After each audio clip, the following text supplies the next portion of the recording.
Hello everyone. In this video I'm going to do the multiple choice practice you have in your packet for chapter 4, and then I'll do the free response in another video. So let's go ahead and just get started. In the first question it says a certain county has 1,000 farms. Corn is grown on 100 of these farms but on none of the others. In order to estimate the total farm acreage of corn for the country, two plans are proposed. The first plan, you just sample 20 farms out of the total 1,000. Then you estimate the mean for each corn per farm in a confidence interval, and then they have them multiply both ends of the interval by 1,000 to get your interval for the whole total. And then plan 2 says you identify 100 of the corn growing farms first. Then out of those 100 you sample 20. Then you estimate the mean acreage of corn for corn growing farms in a confidence interval and multiply both ends by 1,000. So if you notice, these two steps are the same, the last two. So we're not really worried about that. What we're worried about is, should we first pick out the 100 growing farms and do that? And it says, on the basis of the information given, which of the following is a better method? So what is wrong with plan 1 is, what if you get, because there's 1,000 farms, what if you take all 20, there's a high chance that all 20 won't be any of those corn growing farms, and so you'd have a mean of 0 acreage, which obviously isn't correct, right? So what we only really care about those 100 that have corn growing farms, how much corn acreage is on those farms. So you would want to do plan 2, because we just care about those corn growing farms, not the other 900. So you would want to pick plan 2 over plan 1, because that would give you a better estimate of the total corn acreage on all the farms. The next one says to check the effort of cold temperature on the elasticity of 2 brands of rubber bands, 1 box of brand A and 1 box of brand B. Rubber bands are tested. 10 bands from brand A box are placed in a freezer for 2 hours, and 10 bands from brand B are kept at room temperature. The amount of stretch before breakage is measured on each rubber band, and the mean for the cold bands is compared to the mean of the others. Is this a good experimental design? So if you notice, what are we trying to test? Is the temperature affecting the mean for the breakage, right? We are not trying to test about the brand. So the fact that they put only brand A into the freezer and brand B at room temperature, that's going to be a confounding variable, because what if the breakage wasn't based on the temperature but actually the brand? So you've got to think about, what are you trying to test? Now, should we have blocked based on something else? So the correct answer is actually going to be no, because temperature is confounded with the brand. So that brand is a confounding variable, since you only put A in the freezer and B not in the freezer. It should have been a mix. Next one says, suppose that 30% of the subscribers to a cable television service watch the shopping channel at least once a week. You are to design a simulation to estimate the probability that none of the 5 randomly selected subscribers watch the shopping channel at least once a week. Which of the following assignments of the digits 0 through 9 would be appropriate? So when you're doing a simulation, we don't care really about the numbers you pick to assign, but it needs to match this percentage. So we need to make sure that 30% out of our total numbers is assigned to watching the shopping channel, right? So which one would be 30%? If it's 0 through 9, that is 10 numbers. So we want 30% of that, 3 numbers, to be watching the shopping channel. So if you look, the first one assigns 3 numbers to watching the shopping channel, so that would be 30% chance to watch the shopping channel. And then you can see this is 6 numbers. That doesn't add up. 7 numbers to not watching, right? So it's still that same probability, the same proportion. That is what you're trying to keep the same. So that looks like the best answer. You can see here, this would actually be a 40% chance of watching the shopping channel, which isn't the same. This is a 50% chance, which isn't the same. This would only be 10% chance, because it's only one number. And again, this one would still be a 10% chance. So we would want to go with this one. So when you do a simulation, you need to make sure you're keeping the probability of whatever scenario the same. Next is a volunteer for a mayoral candidate's campaign periodically conducts polls to estimate the proportion of people in the city who are planning to vote for this candidate in the upcoming election. 2 weeks before the election, the volunteer plans to double the sample size in the polls. The main purpose of this is to, so as soon as you read that, you should think, what does increasing the sample size do? Well, you should know by now, hopefully, that increasing a sample size decreases variability, right? If you increase N, then you're going to decrease variability. What are measures of variability? That could be range. Now, you're not going to really probably use range as much. Probably standard deviation, which what is tied to standard deviation is also variance, standard deviation squared. So all those should decrease. So which one says something similar to that? Well, if you look, this first one says reduces non-response bias. That's just how you design your poll.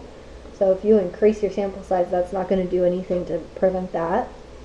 Reduce the effects of confounding variables. Again, if there's still confounding variables, increasing the sample size isn't going to change that. Reduce bias due to the interviewer effect. Still, bias is going to be there no matter what you do to your sample size. Decrease the variability in the population. Okay, so that says decrease variability. But the next one says decrease the standard deviation, which is also variability. So which one of these is correct? Notice this one says decrease the variability in the population. So if you think about it, a population is set, right? The variability, the standard deviation, or the variance of your population cannot change. That is some set number that's not changing over time. So that is not the correct answer. You want to decrease the standard deviation of the sampling distribution of the sample proportion. So maybe I should have put here, you decrease the variability of sample, or for sample. So that would be the correct answer. Next one says a high school statistics class wants to conduct a survey to determine what percentage of students in the school would be willing to pay a fee for participating in after-school activities. 20 students are randomly selected from each of the freshman, sophomore, junior, senior classes to complete the survey. This plan is an example of, so they split them into 4 groups and they took 20 from each. So they took some from all groups. So hopefully by now you know that that is stratified. Right? If it was cluster, they would have just taken some of the groups. Convenience would just be doing something that's convenient and not random.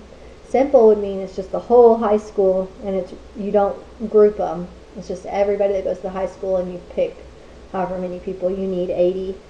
Stratified is what they said. Systematic would be a rule that they follow, like every 3rd kid to walk into the cafeteria or something like that. So the next page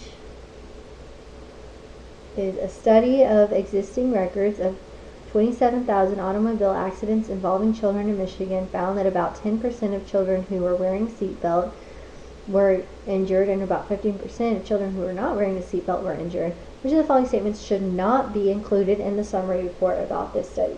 So I will say this one's kind of tricky. I think I might have missed this one if I was taking my AP test. But let's go through it. So A says driver behavior may be potential confounding variable. So that is a true statement, right? It didn't say that they all had the same driver or anything like that to help that confounding variable. So that is true. We're looking for one that's not true, that you should not include. The child's location in the car could be a potential confounding variable. It didn't say that they accounted for that, so that is true. That could definitely affect if you're injured. This next one says the study was not an experiment and cause and effect inferences are not warranted. So that is the right idea. Now, do we know though that this study was not an experiment? So I think if I was taking my AP test, I would have picked that answer. But if you really think about it, it's the fact that we don't know that this wasn't an experiment. It just says a study. And technically a study, it doesn't say an observational study. So it could still be an experiment and it just didn't say it. So we are not quite sure how they did their study. We don't know if they imposed treatment, which would be awful to have some kids wear a seatbelt and some not. So, but let's keep reading. As of right now, that's the best option, but let's keep reading. Because D says, this study demonstrates clearly that seatbelts save children from lives. So this is kind of the same idea. This is saying, this study demonstrates clearly that seatbelts are directly affect children from injury. Right? That those two things, that this causes this. So that is the same thing as causation. These are both talking about how do you imply causation. And so which one's a better choice out of these two is actually going to be D, because it's not clear. So this says this study was not an experiment we're not sure about, but we are sure that it's not clear if the seatbelts cause safety from injuries. I just realized I circled the opposite one. I'm not sure if that makes sense. So we can talk about this on Zoom if you join tomorrow at 4. But the idea is just, this is kind of not as final as this one. We're not sure if it's an experiment, but it's still not clearly stated that there's causation implied. And E is wrong, because it says concluding that seatbelts save children is risky, at least until the study is independently replicated, which is true. Okay, so next one is a new medication has been developed to treat sleep onset insomnia. Researchers want to compare this drug to a drug that has been used in the past by comparing the length of time it takes subjects to fall asleep. Of the following, which is the best method for obtaining this information? So what's the best design for this experiment? So the first one says have subjects choose what drug they're willing to use. So you never want that because there's no random. Oh, so why did I circle it? I'm going crazy. That's wrong. B is assign the two drugs to subjects on the basis of their past sleep history without randomization. So that should be a red flag. Then compare the results because we want random for a well-designed experiment. C is give the new drug to all subjects on the first night, give the old drug to all subjects on the second night, compare the results. So that sounds like a matched pairs, but it wasn't a well-designed matched pairs because they didn't randomize the order, right? Everyone did the first one first and the second one second, so that's bad. D is randomly assign the subjects to two groups, giving the new drug to one group and no drug to the other group. So that's not what we're supposed to do because we're supposed to compare it to the old drug. So that's wrong. Randomly assign the subjects to two groups, giving the new drug to one and the old drug to the other, and then you compare. So that is the best option. Next one is, which of the following is not a characteristic of stratified random sampling? So random sampling is part of the sampling procedure, so it should still be random. It's in the name, right? So that is, because we're looking for what's not. So that is a true statement. The population is divided into groups of units that are similar on some characteristic. Yes, right? You should not group randomly. You group based on a characteristic, so that's a true statement. The strata are based on facts known before the sample is selected. So maybe we haven't talked about that a lot, but it's the same thing. Each individual unit in the population belongs to one and only one of the strata. So again, maybe we haven't talked on that a lot. So maybe C and D, wait and you read all of them and pick the one you know is wrong. But that's true. So if we were going to do it based on class, you wouldn't want one student in freshman and sophomore group. You want to just, that you would have to put them in one. So the last one says every possible subset of the population of the desired sample size has an equal chance of being selected. So right here, this exact sentence is actually the definition of a simple random sample. Okay, that is not going to be a true statement for stratified. If that said simple random sample up here, then yes, that would be a correct statement. But it does not. So you should, hopefully by now, we haven't used it a lot, but if this is the first time you're reading it, you need to kind of memorize this definition and associate it with simple random sample.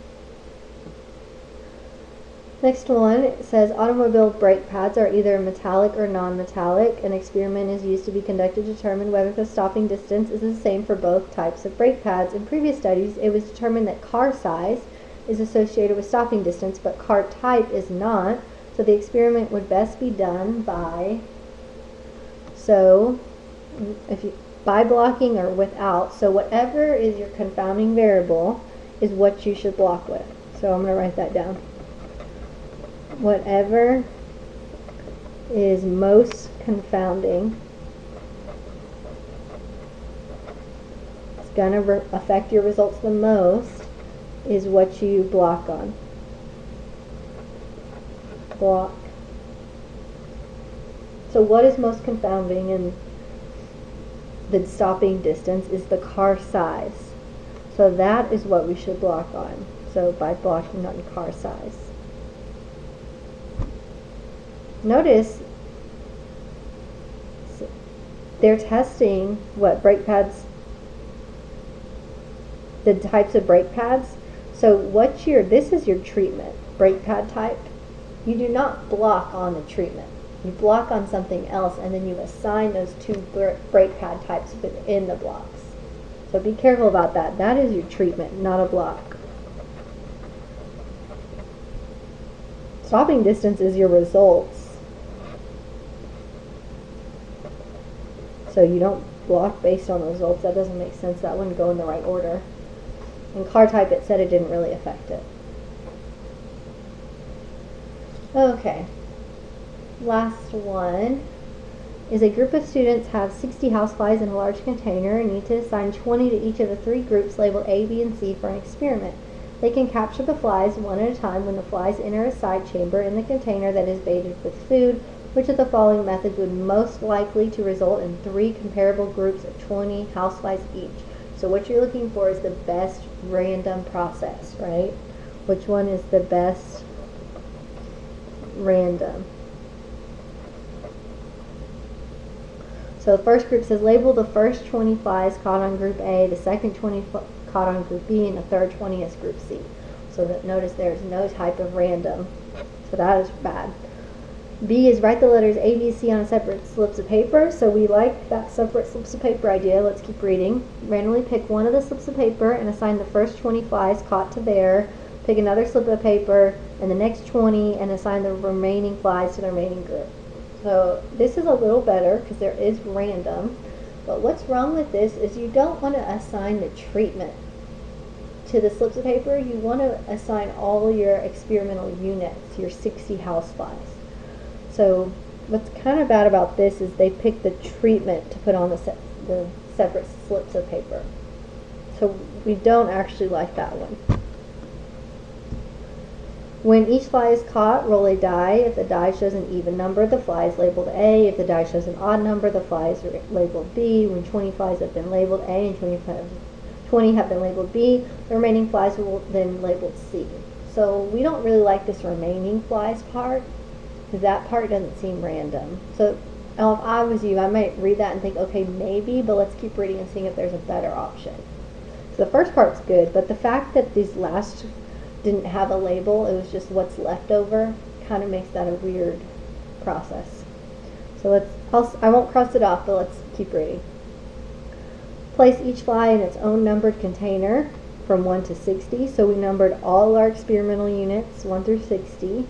In the order that it was caught. Write the numbers 1 through 60 on a slip of paper. Put the slips in a jar and mix them well. Pick 20 of the jar and assign the flies in the container to group A, and then you pick 20 more and they're group B, and the last 20 are group C.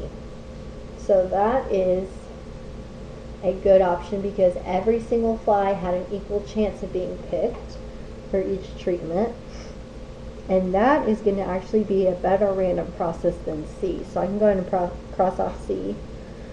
And E is when each fly is caught, roll a die. If the die shows 1 or 2, the fly is labeled A. If the die shows 3 or 4, B. And 5 or 6, it's C. Repeat this process for all 60 flies. So what's wrong with that is theoretically all 60 flies could end up being a 1 or 2 and being A. So you wouldn't get an equal amount. in each treatment. So you would want to pick D. So I hope that helped. In the next video, we'll do the free responses.